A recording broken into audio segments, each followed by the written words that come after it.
चलेगा, नहीं चलेगा, नहीं चलेगा, कुछ भी चलना नहीं चलेगा, नहीं चलेगा, नहीं चलेगा। मान्यताओं का रक्षा करने वाले कार्यकर्ताओं को जेल पहुंचाने की जो सुप्रीम कोर्ट के इस जजमेंट की वजह से पूरे भारत की छवि दुनिया के अंदर खराब हुई है। ये आरएसएस के नेतृत्व वाली बीजेपी की सरकार, ये फासिस्ट सरकार और इसका हिंदुत्व दरअसल में उच्च जातीय पितृ सत्तात्मक अहंकारवाद है। इसलिए आज देश की जनता को धर्म के नाम पर बांटा जा रहा है। बहादुर शाह जफर के नेतृत्व में लड़ी गई जब वो सुंदर गाना जो अजीमुल्लाह खान ने लिखा, और ये आरएसएस और इनके तमाम विचारों वाले लोग ये उस समय भी साम्राज्यवादी ताकतों के साथ थे और ये आज भी साथ है। जनता सड़कों पर निकली है और इंस्टीट्यूशन को मजबूर किया है कि आप अपने फैसलों से पीछे हटिए, क्योंकि सबसे बड़ी अदालत दुनिया में जनता की अदालत है, जनता के संघर्षों की अदालत है। खबर है, आप देख रहे हैं सुपर न्यूज़ 24। अभी हम मौजूद हैं जंतर मंतर पर, यहाँ पे विरोध प्रदर्शन हो रहा है तीस्ता शीतलवाड़ा की गिरफ्तारी को लेकर। आइए यहाँ के लोग क्या सोचते हैं, क्या विचार है उन लोग का, जानते हैं। मैं ये समझता हूँ कि इस फैसले में हमारे देश की जनता को और हमारी आगे आने वाली नस्लों को कई तरह के संदेश दिए गए हैं। एक तरफ संदेश ये है कि हम ह्यूमन राइट्स पर जो काम करने वाले लोग हैं उनकी आवाज़ को जूतों के नीचे कुचल देंगे।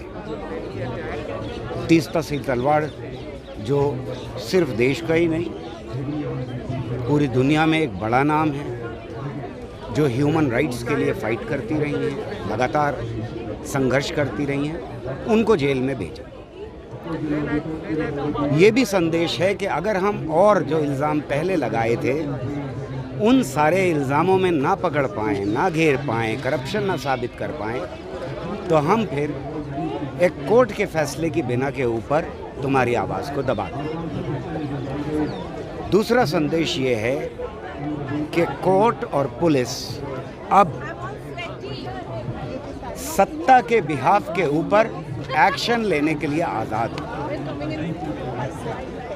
अगर आप देखें तो ये बात साफ है बिल्कुल कि ये मोदी के खिलाफ याचिका है जहां कॉन्स्पिरेसी की बात की जा रही है और उनके ऊपर इल्ज़ाम लगाया जा रहा है और लोगों के ऊपर इल्ज़ाम लगाया जा रहा है। लेकिन वो कोर्ट नहीं गए वापस, जीतने के बाद वो जा सकते थे। वो कहते कि हम जीत गए हैं, इन लोगों के ऊपर अब एक्शन लिया जाना चाहिए। ऐसा नहीं हुआ। 12 घंटे से पहले ही 300 पेज का कोर्ट ऑर्डर पढ़ लिया गया, उसको समझ लिया गया, उसके ऊपर राय ले ली गई और 10 पेज की एफआईआर भी बना दी। 12 घंटे के अंदर अरेस्ट भी कर लिया गया। तो ये साफ दिखाई दे रहा है कि कितनी फुर्ती के साथ इस काम को किया गया। सवाल ये भी उठेगा, जैसे 20 साल 22 साल की लंबी लड़ाई चली, उन लोगों को इंसाफ नहीं मिला जिनके साथ ये हत्याएं हुई, जिनकी हत्याएं हुई उनके परिवार में, लेकिन जो आवाज़ उठा रही है उनको सिर्फ 24 घंटे के अंदर गिरफ्तार कर लिया जाता है कोर्ट के फैसले के बाद। तो कैसे देखते हैं लोग, इनका समाज फिर कैसे देखेगा कोर्ट को और सरकार को? अगर कोई ये बात नहीं समझ पा रहा है तो वो अक्ल का अंधा है कि किस तरह से कोर्ट ने इंसाफ करने के बजाय उन लोगों को दोषी ठहरा दिया जो लोग इंसाफ मांगने गए थे। तो अगली नस्लों को ये भी एक मैसेज दिया जा रहा है कि कोर्ट मत जाना।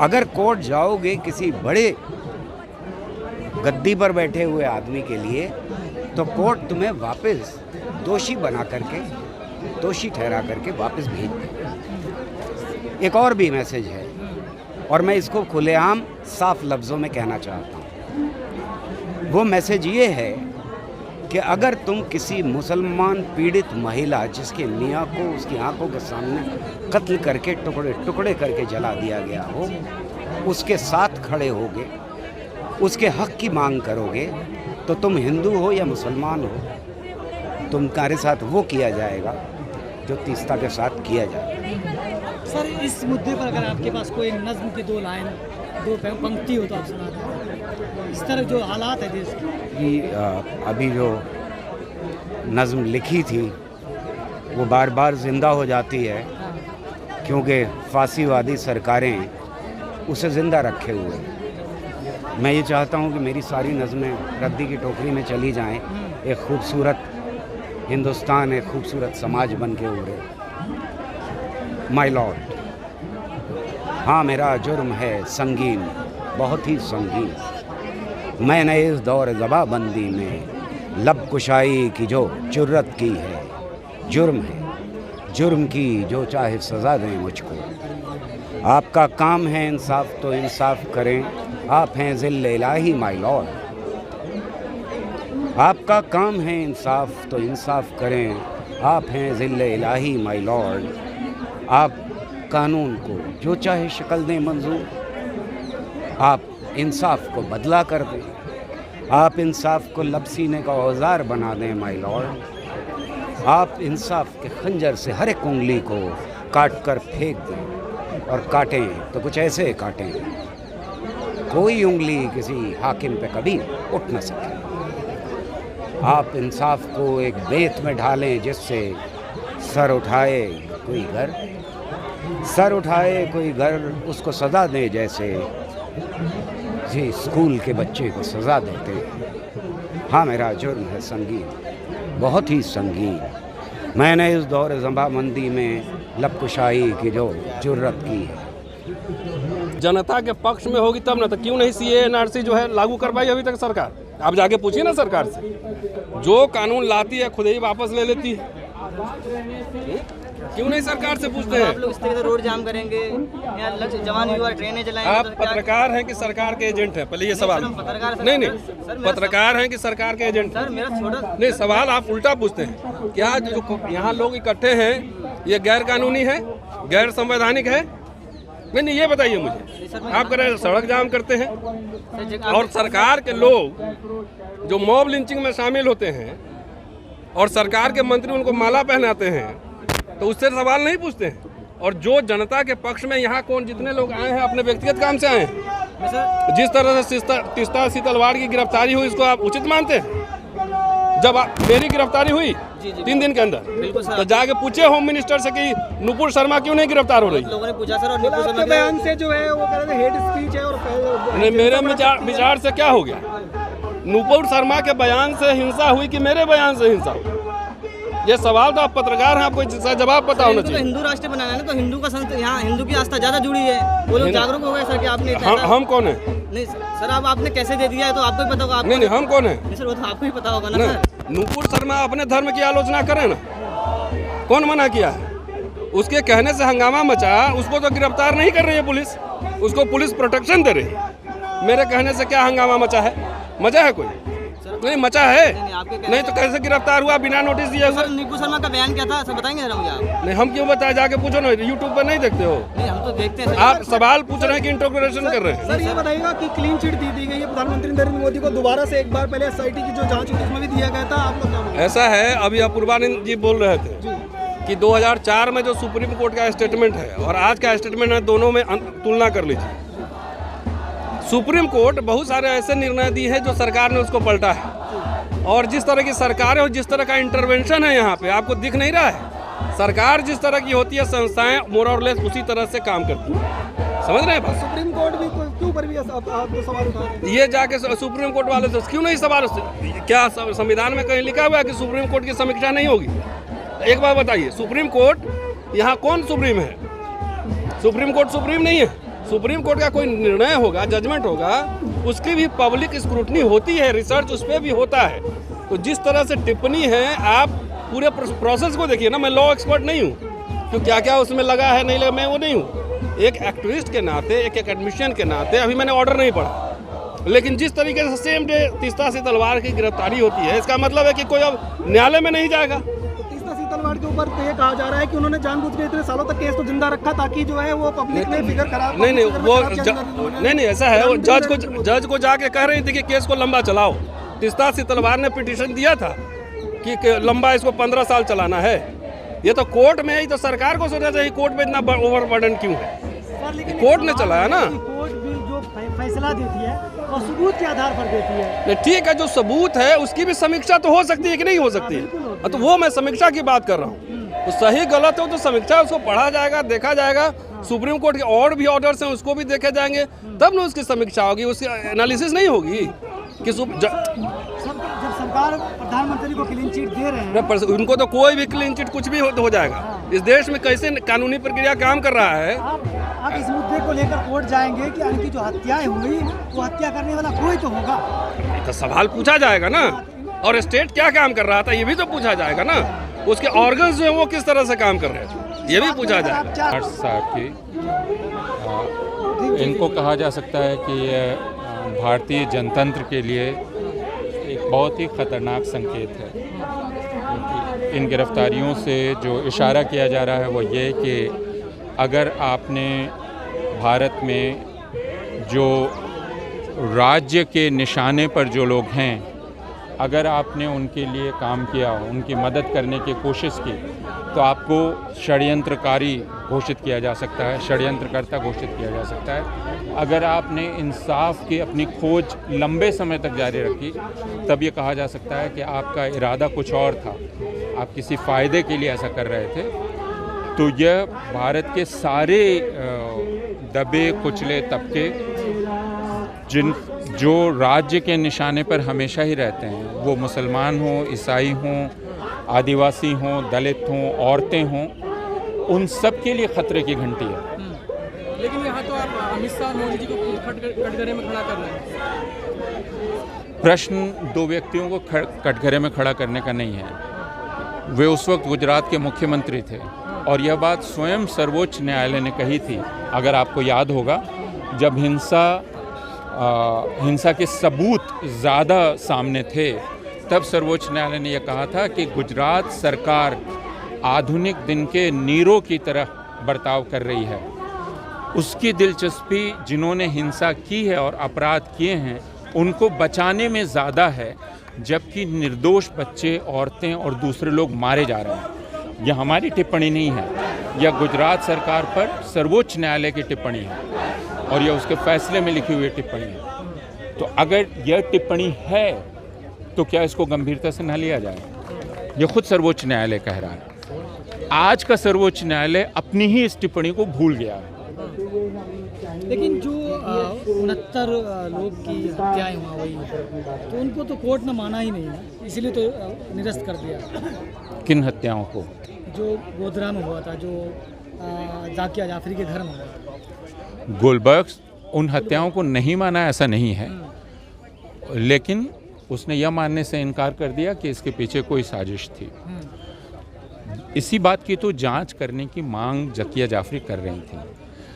इसके सबूत मौजूद हैं, गवाहों के बयान मौजूद हैं, जिनमें गवाह कह रहे हैं कि एहसान जाफरी साहब कोई साधारण व्यक्ति नहीं थे। वे पूर्व सांसद थे, वे कांग्रेस के बड़े नेता थे। 2 महीना पहले उन्होंने चुनाव में गुजरात के तत्कालीन मुख्यमंत्री के खिलाफ प्रचार किया था। उन्होंने स्वयं मुख्यमंत्री को फ़ोन किया, ऐसा गवाह कह रहे हैं रिकॉर्ड पर, और मुख्यमंत्री ने उनसे अपमानजनक तरीके से बात की। पुलिस कमिश्नर उनसे मिलकर गए और सुरक्षा का आश्वासन दिया, और जैसे ही मिलकर गए उसके बाद भीड़ ने हमला कर दिया और उनकी हत्या हुई। तो यह सारा कुछ यह बतलाता है कि यह बात सरकार को पता थी, अधिकारियों को पता थी, और उसके बाद भी अगर हम ये न कहें कि भीड़ को वहाँ साजिशन इकट्ठा किया गया था, तो हत्या तो साजिशन होने ही दी गई थी। लेकिन इंटरव्यू में अमित शाह कहते हैं कि शिव भगवान की तरह मोदी जी जो है मतलब निर्दोष है, ये कहना चाह रहा हूँ। मैं उस इंटरव्यू पर कोई टिप्पणी नहीं करना चाहता हूँ। मैं सिर्फ उस वक्त के राष्ट्रीय मानवाधिकार की रिपोर्ट की तरफ आपका ध्यान दिलाऊंगा। मैं सर्वोच्च न्यायालय के फैसले की ओर आपका ध्यान दिलाऊंगा। मैं न्यायालयों के ऐसे फैसलों की तरफ आपका ध्यान दिलाऊंगा जिनमें उन्होंने कहा कि मुकदमे गुजरात से बाहर चलाने चाहिए, क्योंकि गुजरात में इंसाफ नहीं हो सकता है। जब ऊंची अदालतें ये कह रही हैं कि गुजरात में अदालत भी स्वतंत्र रूप से काम नहीं कर सकती है, तब आप समझ सकते हैं कि वो वहाँ की सरकार को कितने संदेह की निगाह से देख रही हैं। उनका जो इशारा है वो ये कि वो हिंसा में भी लिप्त हो सकती हैं, क्योंकि वो हिंसा करने वालों को के खिलाफ इंसाफ की प्रक्रिया में उनकी कोई रुचि नहीं है। माया कोदनानी बाकायदा अपराधी घोषित हुई, जो कि मंत्री थी। तो आप ये नहीं कह सकते हैं कि एक मंत्री जो एक हत्याकांड में शामिल हो और मुख्यमंत्री को कुछ भी पता नहीं, तत्कालीन गृह मंत्री को कुछ भी पता नहीं, ये कहना एक तरह का मजाक ही है। लेकिन आपने कहा कि जो वहाँ के मेन मास्टरमाइंड है अमित शाह और मोदी जी हैं, लेकिन उसके बावजूद यह मैंने नहीं कहा। जो पोस्टर्स लगे हैं, पोस्टर्स लगे होंगे, मैंने अभी यह नहीं कहा। मैं ये कह रहा हूँ यही जानने की बार-बार क्यों चुनती रही? यह तो दुनिया में इस बात का इसका इतिहास है कि आप बहुसंख्यकवादी रुझान को जनता के बीच गाढ़ा कर सकते हैं और उसका समर्थन हासिल कर सकते हैं। हिटलर को भी जर्मन जनता का समर्थन प्राप्त था। हिटलर ने जो यहूदियों का संहार किया, उसको आप यह कह के जायज़ नहीं ठहरा सकते कि आखिर जर्मन जनता का क्यों समर्थन प्राप्त था। जर्मन जनता दोनों तरफ सड़क के खड़ी होकर ताली बजा रही थी जब यहूदियों को कॉन्सेंट्रेशन कैंप में ले जाया जा रहा था। तो जनता का समर्थन अपराध को सही नहीं साबित करता। देखिए, अभी आप सभी जानते हैं कि 2002 में गुजरात में जो दंगे हुए थे, उसमें सुप्रीम कोर्ट द्वारा मोदी जी को क्लीन चिट दी गई है। तो उसके खिलाफ में एक याचिका दायर की गई थी जाफरी जी के द्वारा। उसके बारे में भी फिर सुप्रीम कोर्ट ने जो फैसला दिया कि इन सबको जो भड़काया जा रहा है वो तीस्ता शीतलवाड़ के द्वारा भड़काया जा रहा है या इस मुद्दे को बहुत ज़्यादा खींचा जा रहा है, ये प्ली दी सुप्रीम कोर्ट ने, और इसी के आधार पर तीस्ता शीतलवाड़ को गिरफ्तार किया गया। BR श्रीजीत जी को श्री कुमार जी को गिरफ्तार कर लिया गया। और इस तरीके से तमाम जो ये मानवाधिकार कार्यकर्ता हैं जो देश की गरीब जनता के लिए आवाज़ उठाते हैं, इस देश के डेमोक्रेसी को बचाने के लिए जो लगातार संघर्ष कर रहे हैं, उन लोगों को जेल में डाला जा रहा है। इसके खिलाफ हम आवाज़ उठाने के लिए यहाँ जंतर मंतर पर इकट्ठा हुए। लेकिन ये कह रहे हैं कि क्या सुप्रीम कोर्ट का इंतजार था मोदी या अमित शाह को उनके ऑर्डर के बाद, उनका जो निर्णय आएगा उसके बाद हम गिरफ्तार करेंगे? क्या इस वजह से या इनको इंतजार था कि जब ऑर्डर आएगा उसके बाद हम गिरफ्तार करेंगे? देखिए, ये क्या कॉन्सिक्वेंसेस है, किस तरीके से ये लोग ये कर रहे हैं, ये डिज़ाइन जो है ये सबके सामने है। लेकिन बात ऐसा है कि हम ये चाहते हैं कि आप सुप्रीम कोर्ट से, हमारा सिर्फ एक ही सवाल है कि सुप्रीम कोर्ट क्लीन चिट अगर किसी को दे रहा है तो ठीक है, दे सुप्रीम कोर्ट। लेकिन इतना बड़ा हत्याकांड हुआ है, इतने लोग मरे हैं गुजरात के अंदर, वो अपने आप तो नहीं मरे ना, कोई ना कोई तो वजह होगी। या भाई अपने आप लोगों के घर जल गए, अपने आप प्रेग्नेंट महिलाएं जो हैं उनके पेट कट गए, ये घटना इतनी मतलब विभत्स घटना है, क्या ये अपने आप हो गया? देश की जनता ये मांग कर रही है कि भाई असली दोषियों को तो बताओ। आप मोदी जी को कह रहे हो कि मोदी जी जिम्मेदार नहीं है, तो कौन जिम्मेदार था? ये भी सुप्रीम कोर्ट बताए हमें। सुप्रीम कोर्ट ये भी लोग कहते हैं कि जो अदालत है वह सबूतों पे चलती है, सबूत उनके खिलाफ नहीं मिला, वो ये कह रहे हैं। देखिए, सबूत उनके खिलाफ लेने की जो मानसिकता थी, क्या वो है सरकार के पास, सरकार के अंदर? और सुप्रीम कोर्ट भी किस तरीके से काम कर रहा है? आज एक डेमोक्रेटिक, एक ऑटोनॉमस बॉडी है सुप्रीम कोर्ट, लेकिन उसको किस तरीके से हाथ का खिलौना बना दिया गया है। ये तमाम पीछे जितने भी सुप्रीम कोर्ट के जो डिसीजंस आ रहे हैं, उसको देखकर आप अंदाज़ा लगा सकते हैं। ये हमारे देश के लिए बहुत ही खतरे का साइन है कि जिस तरीके से आज फासिस्टिक एक माहौल, प्रशासनिक रूप से जिस तरीके से फांसीवादी माहौल देश में क्रिएट किया जा रहा है, उसी का ये नतीजा है कि धीरे धीरे करके एक एक करके जो डेमोक्रेटिक राइट्स हैं लोगों के, जो इस देश की जनता ने लड़ाई लड़के जो अधिकार हासिल किए थे, उन अधिकारों को एक एक करके खत्म किया जा रहा है। और ये डराने की जो एक कवायद जो शुरू कर दी है मोदी जी ने, अमित शाह जी ने, कि जो भी इनके खिलाफ आवाज़ उठाएगा उसके अंदर एक डर पैदा कर दो, उसके अंदर भय पैदा कर दो, ताकि कोई भी विरोध की आवाज़ जो है वो उठाने के काबिल ना रहे। तो ये सारा जो षड्यंत्र है, आज हम उसी के खिलाफ यहाँ पर इकट्ठे हुए हैं। क्या लगता है कि कोर्ट जो है वो डर के मारे फैसला कर रहे हैं? अब ये कहना चाह रही है। देखिए, कोर्ट फैसला जिस भी कारण से कर रहा है, लेकिन ये फैसला कोर्ट का ठीक नहीं है। हम यहाँ पर यही बताने आए हैं कि कोर्ट को देश के आम जनता के हित में सवाल तो फिर यही उठेगा ना कि कोर्ट को चाहिए सबूत उनके हक में नहीं था। सबूत इकट्ठा करने की जिम्मेदारी कोर्ट की है। कोर्ट ने कितना वो कोशिश, क्या पूरी कोशिश कर डाली है? क्या ऐसा हो सकता है 20 साल के अंदर इतना बड़ा घटनाक्रम हो चुका है? 20 साल से क्या प्रयास किए गए हैं इस बारे में कि असली दोषी कौन है? क्या 20 साल में उनको कोई दोषी नहीं मिला? अमित शाह कह रहे हैं कि पवित्र है मोदी, उनके खिलाफ कोई सबूत नहीं मिला। देखिए, हर दोषी अपने आप को यही कहता है। हम तो ये हम भी नहीं कह रहे हैं, ठीक है? सुप्रीम कोर्ट ने क्लीन चिट दी है, हम बार बार यही कह रहे हैं। तो दोषी कौन है, कम से कम ये तो बताया जाए। कौन दोषी है, किसने किया? एक नुपुर शर्मा, ये जो एक आरुषि हत्याकांड हुआ था, उसकी जांच 2-3 कितने सालों तक चली और असली दोषी का पता लगाया गया। लेकिन 20 साल से क्या सुप्रीम कोर्ट ने कोई भी कदम नहीं उठाए? और क्या कदम उठाए? क्या दोषी पकड़ा ही नहीं जा सका? किस तरीके से एक डेमोक्रेसी में काम हो रहा है, किस तरीके से सुप्रीम कोर्ट में काम हो रहा है, ये तो सबके सामने आज आ चुका है। इसीलिए आज ज़रूरत है कि हमें उन लोगों के साथ खड़ा होना चाहिए जो लोग देश की जनता के लिए लड़ रहे हैं, जो इस देश के डेमोक्रेसी को बचाने के लिए लड़ रहे हैं। आज पूरी देश की जनता को उनके सामने खड़े होने की ज़रूरत है।